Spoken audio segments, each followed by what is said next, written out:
Myriam Donazis, Nathalie Louvigui, bonjour. Bonjour. Alors, vous êtes respectivement réalisatrice et comédienne et vous représentez, vous tenez, on va dire, la maison qui fait l'angle, Oui. c'est-à-dire une maison un peu extraordinaire, située à l'angle de la rue Bougainville et de la rue de Neustrie, près de l'ancienne caserne des pompiers, on va dire. On va dire près de l'ancienne caserne de pompiers. Voilà. Est-ce que vous pourriez vous présenter votre lieu? Peut-être vous, Myriam? Alors, pour me présenter, moi je suis réalisatrice, donc j'ai fait un certain nombre de courts-métrages, de documentaires, de reportages pour la télévision. Et donc, je suis installée depuis maintenant 2 ans dans cette maison, parce que c'est d'abord une maison, elle fait effectivement réellement un angle, et c'est une écriture phonétique à double titre, c'est-à-dire dans kiffer, il y a l'idée dans un langage populaire, je te kiffe, voilà, donc on la kiffe vraiment cette maison, et puis le jeu de mots avec une maison qui fait un angle, voilà. Bien sûr. Et donc, quoi de mieux quand on arrive dans une ville et qu'on ne connaît personne finalement que de se faire connaître, hein. C'est une stratégie comme une autre, hein, ou plutôt c'est une manière d'être, voilà. D'autant que vous avez des ambitions culturelles, on va dire. Oui, j'aime beaucoup. En tout cas, l'ambition déjà, la toute première avec la Maison qui fait l'angle, c'est déjà d'accueillir une fois par mois, dorénavant, un artiste ou une artiste, un duo ou un solo. Voilà. C'est pas limité dans le genre. Pour le moment, on est très attiré par le théâtre, mais on ne peut pas fermer la porte à la chanson. Ou même au mime, enfin, vous voyez, des choses comme ça. Quoique le mime, en général, il faut une belle hauteur, ce qu'il n'y a pas, car l'espace est en sous-sol. Et donc, déjà, c'est cette idée-là. Et puis, à partir de novembre, il y aura une deuxième chose, c'est-à-dire en tandem, un spectacle pour les enfants, jeunes publics, hein, régulièrement. Donc là, ça va être des marionnettes, mais il n'y aura pas que des marionnettes. Et ça, parallèlement à nos ateliers. C'est-à-dire qu'on a des ateliers le soir, hein, et voilà ce qu'on peut proposer. Moi, comme je suis cinéaste, je fais des ateliers en lien avec le jeu de l'acteur devant la caméra, pour un public dit amateur, avec quand même l'idée de les élever le maximum vers quelque chose de professionnalisant, en tout cas une exigence professionnelle. Et puis c'est ouvert aux professionnels qui en auraient envie, quoi. Je veux dire, que ce soit des gens de l'extérieur ou des gens du Havre, hein, qui ont envie d'être vraiment, se préparer à un conservatoire, se préparer à aller à Florent, parce que c'est pas une bonne idée d'y aller comme ça, à mon sens. Voilà, voilà ce qu'on propose, enfin moi, ce que j'y propose, et des ateliers d'écriture, de scénarios. Pour le moment, j'ai des élèves en cours individuel sur des courts-métrages. C'est passionnant parce qu'on rentre vraiment dans l'univers individuel des gens. Et puis, on a aussi dans l'espace, le côté théâtre, je vais le laisser à Nathalie, mais on a dans l'espace aussi une chambre qu'on dédie aux auteurs. Alors, on fait du Airbnb, hein. Je veux dire, à un moment donné, c'est une très grande maison, donc on a le goût de la rencontre. On ne le ferait pas si on n'avait pas ce goût-là. Mais on a quand même une petite chambre sous les toits qu'on dédie aux auteurs. On a la chance d'avoir eu, il y a 2 jours, une romancière. Elle est venue, une très jeune romancière, elle est venue vraiment via Airbnb, parce qu'on décrit ça. Alors, les gens pensent que c'est le côté attractif, on va être dans la chambre d'un auteur, mais non, mais initialement, c'est ce qu'on veut. C'est-à-dire attirer des gens qui veulent écrire un article, un roman, un film, une pièce, voilà, qui peuvent s'extraire à un tarif correct, on va dire, parce que soit on a des résidences d'auteurs, et donc là, en l'occurrence, l'auteur ne paie pas, mais c'est sous la forme d'un concours. Là, on ne concourt pas, on paye, mais on paye un prix raisonnable, parce que nous-mêmes, étant Nathalie et moi-même un peu auteurs, on se dit qu'il faut quand même attirer des gens avec qui on a envie de s'entendre, quoi. Oui, c'est bon à savoir. Et alors, les artistes que vous recevez, ce sont des comédiens, des metteurs en scène, des réalisateurs? Alors, dans le sous-sol, là, en ce moment... Non, ceux que vous avez dit que vous invitiez, que vous étiez en résidence peut-être. Alors des non, artistes. dans la chambre d'auteur, là c'est Oui, c'est ça, dédié c'est à tout le libre, monde. oui. Mais sinon, on programme là, alors le mot programmer c'est un grand mot, parce que finalement on est un peu comme la logique de ce que les gens appellent jouer en appartement. On est une maison, on n'est pas... pour le moment, nous ne sommes pas un théâtre. Voilà, donc on accueille des compagnies, c'est une collaboration avec des compagnies, une fois par mois. Est-ce que vous pouvez me dire comment vous invitez ces artistes, ces compagnies? Comment vous les accueillez? Enfin, comment vous les Alors, trouvez? comment on les trouve? De par mon petit âge de 52 ans, j'ai déjà quand même œuvré 36 ans ou 40 ans à Paris, disons, enfin 36 ans. Et donc j'ai un réseau de gens que je connais qui sont ou des amis d'amis, ou des gens que j'ai eu la chance de voir et à qui je dis, bah, s'il vous plaît, est-ce que ça vous dirait de venir, etc. Donc c'est a priori pour le moment que des artistes dont je connais la valeur, quoi. Entendu. Voilà. Oui, oui, Et j'insiste, ce sont des professionnels. c'est ça. Euh, D'accord. Il Oui, n'y a pas de spectacle amateur et ça n'est pas notre ambition. Voilà. entendu. Alors, pour les ateliers, dites-moi aussi comment ils fonctionnent, comment on s'inscrit, comment ça se passe. Alors les Vous avez ateliers déjà de... animé ces ateliers, je pense, depuis 1 ou 2 ans, non? Alors non, j'ai commencé l'année dernière. D'accord. En tout cas ici, hein. Avant je le faisais, je l'ai fait un grand nombre d'années à l'école Florent. Et Mhm. donc là, et pas que d'ailleurs, la maison du film court, enfin voilà. Et donc là, si vous voulez, en clair, j'avais 2 classes, j'avais le projet d'avoir 2 classes, une ado et une adulte. Mhm. Finalement, on a contracté, Mhm. entre guillemets, et donc ça veut dire que c'est ado-adulte, c'est tous les mercredis de 19h à 21h. Il reste quelques places, Mhm. voilà, il reste quelques places. C'est passionnant, c'est un travail qui est proche de l'acteur studio, voilà, qui est ma façon Et ce d'approcher sont le des cinéma. personnes qui sont venues vous trouver, qui ont téléphoné, qui Voilà. sont venues, qui, Ouais. voilà, Là, ont on a- manifesté le désir de participer à ces ateliers. J'ai pour le moment, alors sur le groupe, je dirais que j'ai un peu d'ados et pas mal d'adultes, mais moi j'aime bien l'idée de pouvoir, surtout au cinéma, Oui, la il y mixité, a un moment donné, c'est tout à fait intéressant. voilà, Oui. c'est bien de pouvoir. Mm. En plus, ça amène une espèce d'énergie importante chez les adultes Oui. et ils découvrent par exemple que les ados ont une puissance de se connecter à leurs émotions, à une rapidité extraordinaire. Les adultes, non. C'est-à-dire qu'il faut y aller à la hache. Pendant 1 heure, il faut carrément abattre pour retrouver quelque chose de brut. Chez l'ado, c'est brut tout de suite.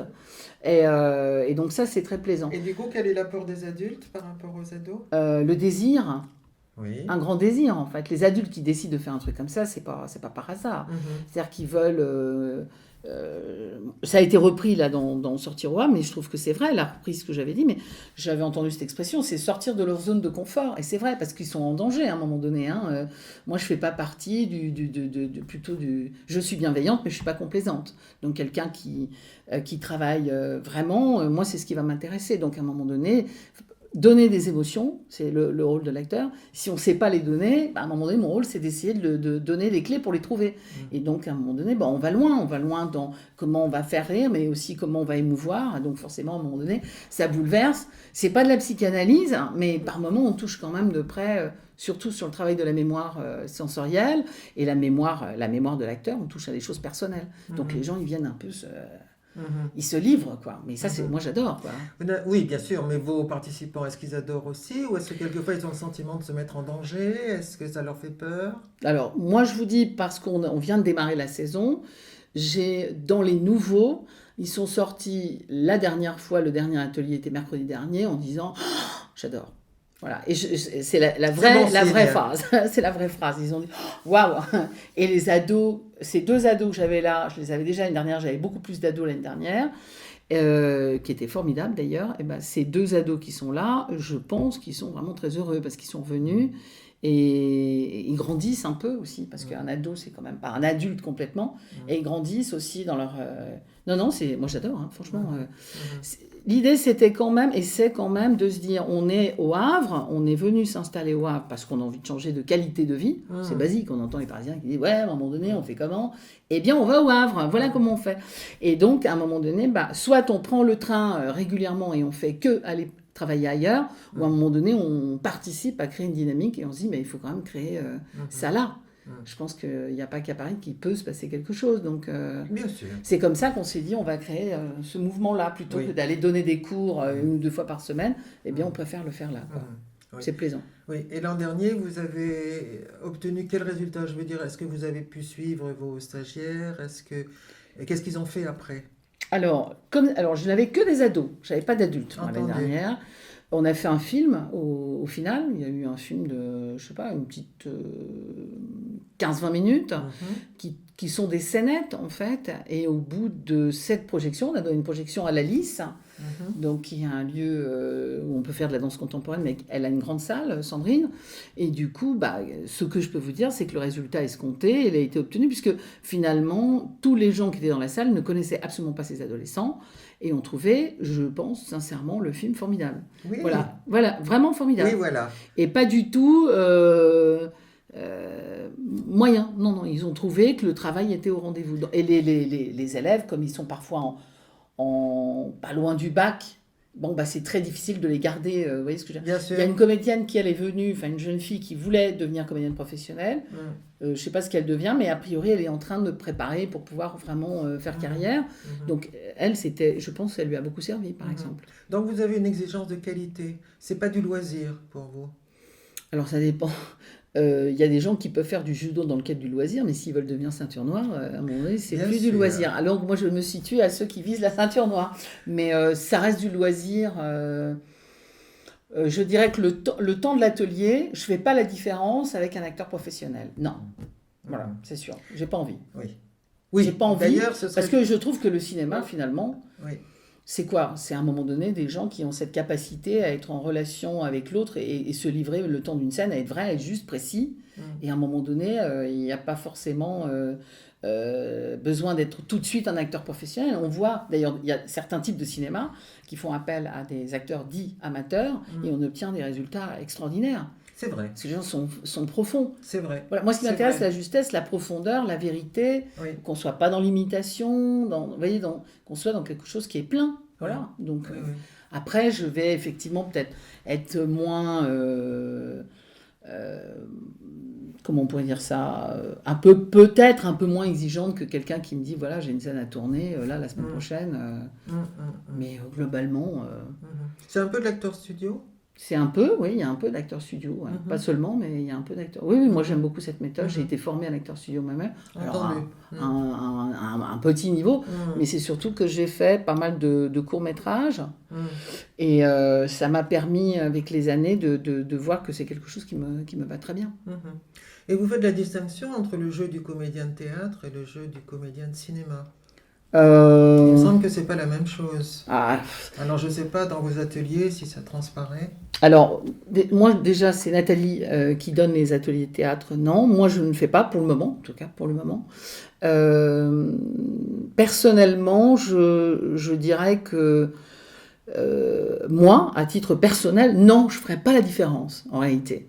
Pas tant que ça. C'est-à-dire que au-delà du corps, évidemment, on va enlever le fait qu'il faille porter, qu'on n'a pas à porter, qu'on est beaucoup plus intime au cinéma et qu'on doit porter peut-être plus au théâtre. Mais finalement, j'ai vu Festen dernièrement au Volcan, oui, moi aussi, qui était typiquement l'exemple de ce que moi je trouve juste, c'est-à-dire que finalement, nous avions d'une part de la vidéo avec une restitution en direct et un jeu d'acteur, mais en plus, je connaissais très bien l'acteur qui joue dedans. Oui. Franchement, il y a une scénographie, évidemment. Il y a une mise en scène, bien sûr. Ce que je voulais dire, c'était peut-être le risque de surjouer. Si on joue comme au théâtre pour le cinéma. Non ? Non, enfin d'ailleurs... Je peux comprendre ça. Parce qu'au cinéma, on peut montrer des gros plans, tandis qu'au théâtre... Sauf dans Festen, bien sûr, ou dans Cathy Mitchell, etc. Ouais. Mais sinon... c'est-à-dire qu'effectivement, la caméra va chercher, si on parle d'un gros plan, la caméra, elle va aller chercher cette intimité. Donc, vous n'allez pas commencer effectivement, à déformer. Mais les bases, ce sur quoi on s'appuie pour juger, pour dire, oui, c'est juste ou c'est faux, finalement, c'est assez... Je veux dire, Suzanne Flon au cinéma ou Suzanne Flon au théâtre. Oui. Je sais pas, moi je l'ai vu plusieurs fois au théâtre, je l'ai vu plusieurs fois dans des films. Suzanne Flon, quoi. Oui, ou Madeleine Renaud. Oui. Voilà. Entre autres, Nils Arestrup, qui est quelqu'un que j'aime beaucoup, fait partie de ces acteurs, à l'époque il était avec l'École du Passage, qui ne faisait pas, en tout cas c'est mon impression, même Chéreau est pourtant qui est quand même un homme de théâtre, etc. Mais si on regarde bien, ce qu'il fait, c'est... Au fond, on va dire qu'il y a une amplification de l'émotion, peut-être pour que, évidemment, celui qui est tout au fond soit là. Mais au fond, ça part de la même chose pour moi. C'est-à-dire, chaque chose doit être pleine, être juste. Il y a quand même une psychologie du personnage, inévitablement. Voilà, donc après on s'adapte. Je dirais que c'est une adaptation. Voilà, moi je le pense comme ça. Oui. Et alors vous travaillez à partir de quel scénario? Alors ça dépend. Alors moi je me cale totalement, comme justement c'est des premières fois la plupart du temps, ou une seconde fois, c'est pas des gens qui font ça non plus de manière intensive, c'est qu'une fois par semaine, 2 heures. Je passe pas mal de temps à observer, c'est-à-dire le premier mois à qui j'ai affaire. Voilà. Et en fonction de ça, je vais aller chercher des films existants. J'écris pas un film, c'est pas un atelier d'écriture là en l'occurrence, et on va aller chercher des scénettes. Là j'ai commencé à avoir quelques pistes et je leur propose de voir les films et je vois les réactions et puis après on commence à apprendre à choisir une scène et puis on va travailler cette scène-là. Il y a beaucoup d'improvisation, c'est-à-dire qu'avant de tourner, on est d'abord beaucoup dans l'impro, dans le travail vraiment de l'acteur.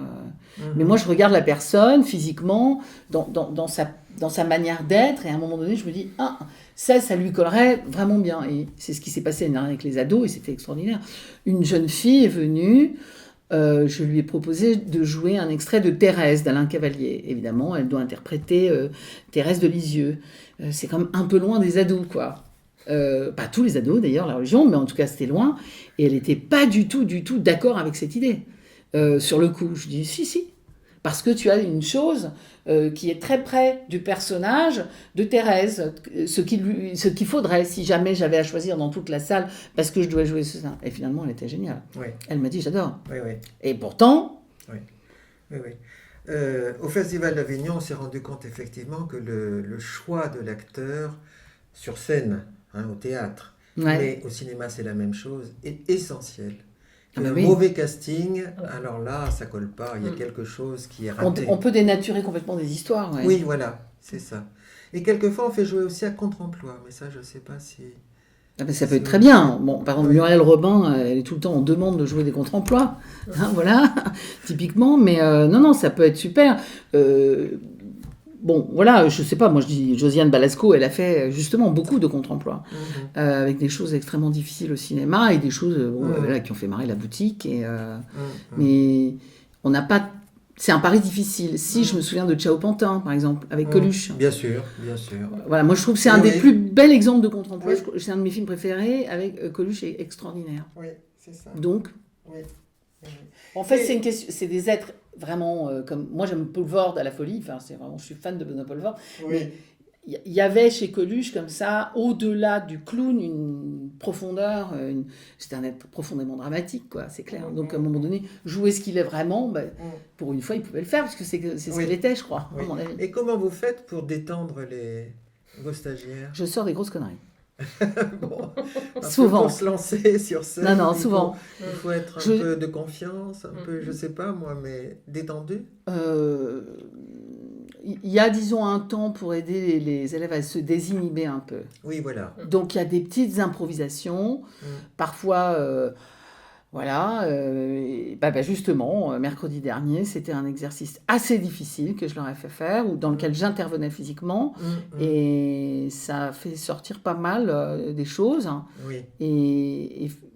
Je dirais qu'en 3 séances, normalement, ça passe ou ça casse, quoi, quand même. Oui. C'est-à-dire qu'au bout de 3 séances, je les ai quand même à moi, dans le bon sens du terme, parce que c'est avec moi qu'ils vont faire 1 an. Oui. Et l'idée, c'est quand même la bienveillance. Je crois que le plus difficile quand on fait un atelier, au-delà de l'intervenant, c'est soi-même. Le regard de l'autre à gauche et à droite. Oui. C'est-à-dire se dire, je vais faire ça, mais c'est un peu comme les enfants à l'école qui vont prendre la parole, mais lui, au fond de la salle, qu'est-ce qu'il va penser de moi? Qu'est-ce qu'elle va penser de moi? Donc moi, je passe mon temps au début à dire, on ne pense rien de l'autre. C'est-à-dire, ça suffit. Et de soi-même. Voilà, on ne se juge pas, vous ne jugez pas, arrêtez de vous juger, parce que je sens que ça travaille, tout ça, il y a un inconscient, et très rapidement, j'aide en disant des conneries, en disant, non, allez, hop, on y va. Moi-même, je provoque des trucs physiquement qui font qu'à un moment donné, ils disent, ok, on n'a pas le choix, il faut y aller, quoi, de toute façon. Donc, faut aimer les gens, moi j'aime les gens, donc... Voilà, je pense que c'est aider les gens à s'apprécier, à apprécier l'autre, et qu'après, rien n'est parfait. Il y a des moments où c'est pas. J'imagine que sur le plan personnel, vos stagiaires ont évolué aussi. L'année dernière, parce que là c'est très frais, donc je peux pas encore vous dire.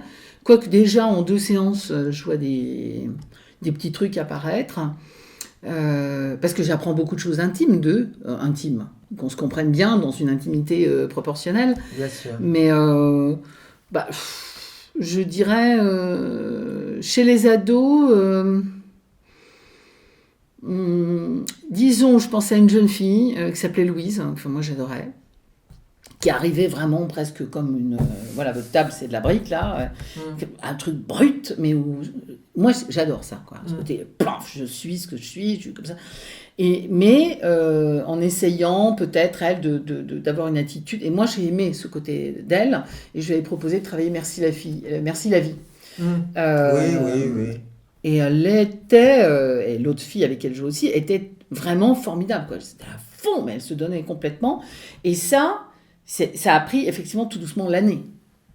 C'est-à-dire que la confiance qu'elle a eue en elle, je pense que ça lui a demandé une année, quoi. Après, c'est les ateliers où on dispense pour 10 personnes. Parce que le lieu en bas n'est pas très grand. Oui. Donc on est raisonnable. Et puis comme ça laisse le temps à tout le monde de passer correctement. Voilà. En dessous, c'est difficile. C'est pour ça que je disais qu'il reste un tout petit peu de place. J'ai 8 élèves. Donc il me reste 2 places. Et du coup, le fait qu'ils ne sont pas trop nombreux, on a le temps de vraiment les ressentir, bien percevoir. Et du coup, voilà, oui, effectivement, moi je les ai vus prendre plus de risques, se dire, ouais, ça j'y vais carrément. C'est moins flippant peut-être que d'apprendre un gros texte, parce qu'au cinéma, on a des paquets de textes éventuellement, mais c'est quand même pas ça la primeur. Et on les voit un peu au début, un peu timorés, et puis après...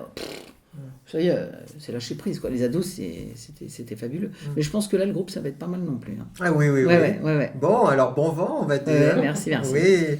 Alors Nathalie, à vous. Oui, bonjour. Donc, bonjour. Vous vous occupez du théâtre. Oui, je m'occupe des cours de théâtre. Donc, j'ai 3 groupes. J'ai un groupe d'enfants 7-9 ans, les mardis de 17h à 18h15. Le soir, de 20h à 22h, j'ai mes adultes. Et le jeudi, j'ai les 10-13, entre pareil 17 et 18h30. Voilà, j'ai 3 groupes comme ça. Combien vous en avez par groupe ? Alors, pour les adultes, j'en ai 9. Une personne s'est désistée finalement à cause de son travail, elle n'a pas pu honorer son inscription, donc j'ai encore une place. Pour mes enfants, ils sont un petit peu à moi pendant 1h15. J'en ai 7 pour les 10-13 et pour les 7-9, j'en ai 6. Donc pour ces groupes d'enfants-là, j'ai encore de la place, parce que pareil, donc, comme Myriam, pas plus de 10, c'est bien, on peut bien en profiter. Et puis l'espace en bas, après, il serait trop restreint. Et j'ai aussi en préparation, j'aimerais faire un cours de baby-théâtre pour les tout-petits, pour les 5-6 ans, le mercredi matin, de 10h30 à 11h15, donc 3 quarts d'heure. Avec eux. Pour l'instant, j'ai 2 petites filles. Donc là, j'aimerais bien avoir ce groupe-là un peu grossir pour faire quelque chose de bien. Parce qu'à 2, c'est un peu juste, oui. C'est un peu juste. Elles s'entendent très bien. Oui. Ça, c'est déjà bien. Elles s'entendent très bien. Mais c'est vrai que si j'avais 2 autres enfants, au moins, ce serait... voilà. Donc ça, les inscriptions sont ouvertes. Et donc, ce que disait Myriam par rapport aux ateliers, le mot d'ordre, c'est vrai qu'au début, c'est de les mettre à l'aise. Donc ça, c'est les premières séances qui sont primordiales. C'est peut-être plus facile d'ailleurs avec les enfants qu'avec les adultes. Ah oui, alors les enfants, il faut souvent les freiner. Oui. C'est sûr que les 7-9 et les 10-13, je leur dis souvent, mais c'est pas possible, mais arrêtez, calmez-vous, je suis obligée de les... Oui. Un peu comme un cheval fougueux, de tirer un peu sur les rênes. Et... parce que justement, il faut arriver à canaliser toute cette énergie pour en faire quelque chose. Parce qu'on n'est pas en cours de récré, je leur dis Exactement. toujours que ici, c'est pas la récré, vous avez beaucoup d'énergie, mais maintenant, il va falloir la mettre à disposition de votre rôle, etc. Donc, on est en train de chercher ce qui pourrait leur plaire. Alors, évidemment, avec les enfants, je suis un peu obligée de faire des choses qui les amusent. Voilà, pour pas les perdre, parce que sinon, je pense qu'ils s'ennuieraient. Donc là, on est en train de chercher la pièce qui pourrait leur plaire. L'énergie, elle y sera. Voilà. Il y aura du texte. Bon, voilà. Contrairement au cinéma où on peut couper quand on se trompe, éventuellement une scène, on dit non, couper, je me suis trompée, oh là là, j'ai bafouillé. Au théâtre, on ne peut pas. Oui. Donc je leur apprends à gérer aussi qu'est-ce qui arrive si on a un trou de mémoire, qu'est-ce qui se passe si on bafouille, est-ce qu'on se déconcentre, est-ce qu'on dit « Oh, je me suis trompée !» Non, surtout on ne fait pas des choses comme ça. Ça s'apprend aussi. On est comédien. Les petits, souvent... Et ça, c'est des choses qui s'apprennent et qu'on assume. Et oui, on peut avoir un trou au théâtre, on peut avoir un fou rire. Moi, ça m'est déjà arrivé d'avoir des fous rires. Qu'est-ce qu'on fait quand on a un fou rire et quand on se retourne vers son partenaire et on voit qu'il a le même fou rire? Alors là, on dit, je suis dans la panade. Oui, oui. Et bien voilà, comment on fait? Ça, c'est pour les petits. Les adultes, les mettre à l'aise. Alors, les sortir de leur zone de confort. Voilà. Là, les adultes que j'entraîne une 3e année avec eux. Enfin, pour certains d'entre eux, j'en ai des nouveaux là qui se sont inscrits. Oui. Et un exemple, la semaine dernière, je leur ai fait faire un exercice où je les ai sortis de leur zone de confort. Oh là là, c'était dur aujourd'hui le cours. Je dis, oui, tu veux passer la barre au-dessus ou pas? Voilà. Et la zone de confort, c'était rentrer dans une pièce, imaginer un souvenir dans cette pièce, imaginer un objet, par exemple, c'est votre chambre d'enfant, donc vous prenez, je sais pas, la peluche que vous aviez quand vous étiez enfant, ou un cadre photo, vous êtes dans une... Et là, ça leur a pas tellement plu. Parce que elles ont dû faire appel à quelque chose qui les a gênés, en fait, qui les a dérangés, parce que les adultes ont du mal à se livrer. Voilà. Oui. Oui, c'était très, très compliqué. C'était plus difficile c'était plus difficile jouer un personnage, Oui, j'ai dire voulu... un texte. Voilà, ça... Oui. Et c'était bien, justement, elles étaient contentes parce qu'elles se sont rendues compte que je dis, voilà, ça aussi, c'est le théâtre. Oui. Si j'ai le droit de dire un mot, elle dit elle. Il y a un garçon. Oui, mais alors... le pauvre. Oui, c'est vrai. Parce que l'année dernière, non, mais c'est vrai, t'as raison. Mais même en cours, je dis elle. J'écoute Mohamed. Bon, elles sont plus nombreuses que toi, donc je vais dire elle. Excuse-moi. Ils s'en fichent, mais et c'est vrai qu'on a un garçon cette année. Je suis ravie. L'année dernière, j'avais que des femmes. Bien sûr. C'est de la folie. Cette année, j'ai un garçon. Et eux-mêmes se surprennent. Par exemple, cet exemple-là, ce garçon, je fais faire une impro. Et alors, mais tout le monde était mort de rire. Alors, je dis, mais t'as un potentiel comique, tu t'en rends même pas compte, quoi. Et il était très, très drôle. Et ça, voilà, il le sait pas. Ils se mettent là, ils se mettent devant nous, ils font une impro, et puis, et puis voilà, et puis il est drôle, voilà. Ça se commande pas, c'est comme ça. Et vous leur faites faire aussi des exercices sur le corps, sur le visage, sur alors, on travaille... de respiration. Oui, respiration, on s'échauffe avant, hein. Travaille sur la voix, la respiration. Oui. Alors, comme ils sont en 3e année, c'est un peu... je leur fais faire beaucoup d'impro. On apprend beaucoup en faisant des improvisations à se tenir, à gérer, à pas tout le temps parler. Je lui dis, mais ne parle pas, là, il n'y a pas besoin. Puis voilà. Souvent, le silence, c'est merveilleux au théâtre. Moi, j'aime beaucoup les silences. Je leur apprends oui, mais même pour les petits, apprendre à se déplacer sur une scène, les faire marcher tous sur une scène. Je dis, mais pourquoi vous marchez en rond là? Puis voilà, et puis en fait, on se rend compte que rapidement, ils vont se mettre à marcher à la queue leu en rond. Choses comme ça. Je dis, non, prenez l'espace, allez-y. Enfin, des choses, les bases du théâtre, quoi. Voilà. Et avec les adultes, ça je le fais, mais maintenant, ils sont en demande de travail sur des impros, sur du texte, sur des émotions, sur des choses comme ça. Et donc, je suis là pour ça. Et... Vous avez mis en scène un spectacle à la fin de l'année? Oui. Oui. Donc, toute fin d'année se clôture par un spectacle qu'on fait en public. Donc, l'année dernière, on avait loué la salle de la Lys pour pouvoir accueillir 50 personnes d'un coup. Et là, tous les groupes se sont enchaînés. Les petits, les moyens, les ados et les adultes. On n'a pas eu 50 personnes, on avait 50 personnes par classe. Par classe. Donc on a eu plus de 200, 250 personnes. Mais 50 à chaque fois. Voilà. Oui, bien sûr. Mais c'était très... Le truc qui est très beau au théâtre, qui est composé, c'est ce qu'on appelle des bâtis, si vous voulez. Comme le danger, quand c'est du loisir, c'est que quelqu'un soit absent professionnellement, malade. Bien sûr. Vous voyez, la fois, c'est rapidement... compliqué. Et donc là, au contraire, c'est un thème qui ne sera pas révélé cette année. Mais par exemple, l'année dernière, il y avait un thème, lambda, et avec différents textes et différents montages de textes, différentes époques complètement différentes, hein, c'est-à-dire le répertoire contemporain qui va se mélanger avec le classique, etc.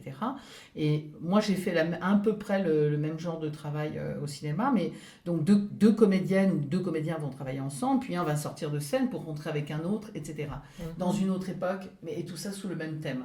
Et ça crée quelque chose d'assez improbable parfois, mais c'est vraiment étonnant. Et ça marche bien.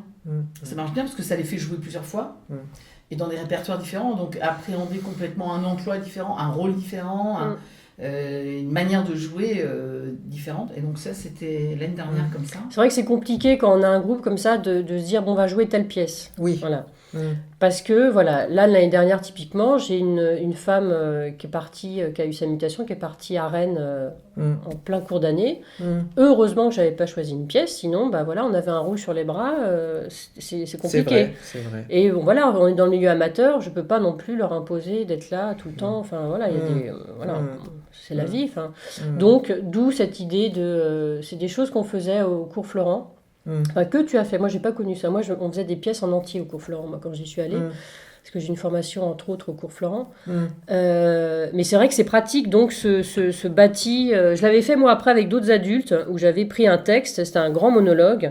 Et en fait, chacun avait choisi une partie de ce monologue et se succédait. C'était complètement dingue. Et c'était... donc là, si jamais une personne était absente, ben, c'est pas grave. C'est pas grave. Hop, on raccordait avec celui d'après. C'est un peu comme un Lego. Ben, c'est pas grave. Hop, la pièce est là, ben, on raccorde. C'était vraiment... c'est la seule manière de Est-ce que faire. vous savez pourquoi les gens viennent à l'atelier? Alors, bonne question. Bah, moi, j'ai une petite idée. Moi, ils s'amusent. Moi, ils sont, enfin, en tout cas, les nouveaux, parce qu'ils ont... Alors, les adultes, c'est des envies de théâtre qu'ils ont depuis longtemps. Et puis, ils n'ont pas eu l'opportunité. Alors, quand ils étaient plus jeunes, les parents ne voulaient pas. Après, adultes, ben, la vie fait que, les enfants, le travail, etc. Et puis, au bout d'un moment, ils disent, bon, ça suffit. Là, cette année, je m'inscris. Voilà. Et pour les adultes, c'est ça. Les ados, bah, parce qu'ils ont des envies comme ça. Voilà, ils ont envie de s'essayer. Ils ont envie de s'essayer. Souvent, c'est les parents, des fois, qui proposent aussi. Ils disent, écoute, c'est vraiment très bavard. Peut-être que ça te ferait du bien d'aller au théâtre autant.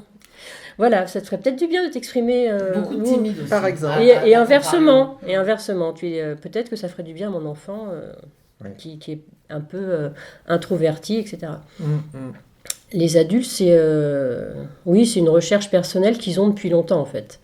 Et enfin, ils osent, enfin. Et donc, c'est d'où la difficulté de les faire sortir un peu et de les faire s'exprimer, de les faire se lâcher, de les faire ok, ce que tu me fais, c'est bien. Alors, essaye ça différemment, essaye plus, etc. Alors, en général, maintenant, elles me connaissent. Quand il y a un truc qui me plaît pas, je me mets à côté, je dis bon. Eh bien, maintenant, on va faire du théâtre. Et les autres, bien sûr, sont morts de rire. Elle, ça la fait rire. Enfin, elle. Pour l'instant, elle, ça la fait rire. Et puis comme dit Myriam, ce qui se passe au sous-sol reste au sous-sol. On n'est pas là pour se critiquer, pour juger. Il y a beaucoup de bienveillance. Oui. Beaucoup de solidarité, un regard vraiment bienveillant. Il n'y a pas de critique, il n'y a rien de tout ça. Ça rigole bien, hein, je peux vous dire. Moi, ça rigole bien. Parce que ça montre, les rires montent dans les étages. Ah oui, le cours du mardi soir, c'est non pas que je suis en train de dire que c'est du laxisme du tout, mais comme c'est plus... on est plus dans un effet de groupe, puisqu'au théâtre, on cherche quand même ce contact. Puis elles se connaissent depuis longtemps maintenant. Et ça rit pas mal, c'est super agréable. Et justement, je dirais que ça entre en résonance avec la maison. Ça fait partie des choses qui nous ont motivés, en fait. Faire ça dans sa propre demeure, c'est quand même un truc assez extraordinaire. On donne à la maison une mémoire pour longtemps, oui, et puis moi, des fois, après mon cours adulte, moins avec les enfants, parce que bon, c'est différent avec les enfants, je suis obligée toujours de gérer le silence et des trucs comme ça. Mais avec les adultes, des fois, je sors à 22h et je suis tellement excitée d'avoir passé 2 heures fantastiques que je peux pas me coucher tout de suite. Je suis obligée de faire un truc, me poser, regarder la télé ou je sais pas quoi, mais je peux pas parce Alors, on reçoit Isabelle Sprung donc, dans un spectacle qui s'appelle Zaza sur le retour. Ça n'est pas un spectacle pour enfants. Quelqu'un m'a dit c'est un spectacle pour enfants, mais alors pas du tout. Pas dans le sens où les enfants ne sont pas bienvenus. Les ados, par exemple, pourraient venir. Mais c'est pas un spectacle pour les petits. Voilà. Zaza sur le retour, il y a quelque chose de l'ordre du lien avec le fait de vieillir, qui est quand même un truc sympathique par lequel tout le monde passe, et inévitablement d'ailleurs. Et Zaza le fait avec beaucoup de folitude. Elle est barge, voilà, clairement, elle est barge. Elle est déjantée, et j'adore. Enfin, moi, voilà, c'est quelqu'un que je connais depuis longtemps. Ça va partir, à mon avis, à volo. Là-dedans, ça va rigoler, à mon avis, c'est sûr. Chaque programmation, donc elle, c'est 11 octobre et 12 octobre. Chaque fois qu'on programmera, une fois par mois, ça sera toujours un vendredi à 19h. Et toujours un samedi à 20h30. C'est-à-dire que ça donne la possibilité aux gens soit de manger après, soit de manger avant, enfin voilà. Ah oui, entendu. Moi, je réfléchis un peu comme ça. Je me dis, tiens, ce soir, j'ai envie de voir un truc tôt et je peux rentrer chez moi peinard ou inversement. Et donc, par exemple, c'est suivi les vendredis à chaque fois, donc le 11 octobre, d'un repas. D'un repas qui est payant, qui est une table pour 12, où on mange avec l'artiste. Il y a une chef cuisinière qui est là, qui ne veut pas qu'on l'appelle chef cuisinière, mais artisan cuisinier. Et donc, cet artisan cuisinier, si vous voulez, concocte des choses de très grande qualité. Moi, j'aime beaucoup. Elle s'appelle Brigitte Paul Zondag. Et donc, le repas coûte 30 €, mais c'est facile, il faut faire l'addition, c'est très rapide. On ne pouvait pas faire moins, c'est pas possible. On peut toujours faire moins, mais il y a quand même une entrée, un plat, un dessert, c'est de la qualité, il y a du vin. Et il faut bien qu'à un moment donné, elle récupère quelque chose là-dedans, c'est très transparent. Donc ça, c'est quelque chose qui nous tient à cœur, parce qu'on continue avec l'artiste, du coup, à passer la soirée. Voilà. Et après, on reçoit une autre artiste en novembre, les 22... Oui, c'est ça, et 23 novembre, une très jeune femme qui s'appelle Clotilde Cavaroc et qui fait Clotilde élevée en plein air. Alors en Normandie, je trouve ça bien. J'aimerais vraiment réussir à attirer des étudiants, c'est-à-dire que ce qu'on a du mal à... Mohamed est un étudiant, par exemple, j'ai dans les ados, c'est des très jeunes, mais on va dire les 20-25 ans, et il y en a quand même des gens qui ont cet âge-là au Havre, et on aimerait vraiment les attirer avec ce spectacle, c'est-à-dire leur faire plaisir, c'est encore cette idée de faire plaisir. On fera peut-être pas le repas derrière à 30, on serra, on fera une table à 25, et on mangera pas beaucoup, mais voilà. Il y a également en novembre, et là j'ai pas encore la date, donc ça sera sur notre Facebook ou on aura entre-temps, on aura notre site internet, mais chaque fois les informations de toute façon on les met sur le site de la ville du Havre. Voilà, c'est-à-dire que on va accueillir une fille qui est quelqu'un qui m'est extrêmement cher, qui s'appelle Sophie Gourdin, qui est une comédienne et qui va venir faire des marionnettes pour les enfants. Elle m'est chère parce que je la connais quand je suis arrivée à Paris pour payer mes études donc de cinéma. J'ai dû faire des goûters récréatifs avec cette fille. Nous avions respectivement 19 ans. Et elle continue à 50 ballets à faire ses goûters, mais c'est une super comédienne parce qu'elle a tellement le goût des enfants que parfois elle a encore demandé. C'est-à-dire tellement elle a une générosité de malade. Elle a une énergie, c'est-à-dire qu'il va falloir, voilà, à 200 on n'y arrive pas. Quoi. Le niveau de l'énergie, elle donne, elle est dans le don, elle est dans le don. Elle est drôle, elle est superbe. Je crois que c'est très important pour les enfants de voir, soit de participer à des ateliers, soit de voir des spectacles. Parce qu'effectivement, vous avez bien vu les articles ou les alarmes à propos des écrans. Que les enfants regardent YouTube et des fois n'importe quoi sur YouTube ou je ne sais quoi, enfin sont beaucoup trop devant les écrans. Alors que là, en chair et en os, en vrai, voir du travail, voir de la générosité, voir de la liberté, j'ai l'impression que ça peut être constructif. Je peux vous dire que nous, on a fait l'année dernière l'expérience de faire venir la compagnie Madame Phénomène. Madame Phénomène, qui est une compagnie havraise, voilà, une comédienne qu'on a beaucoup appréciée.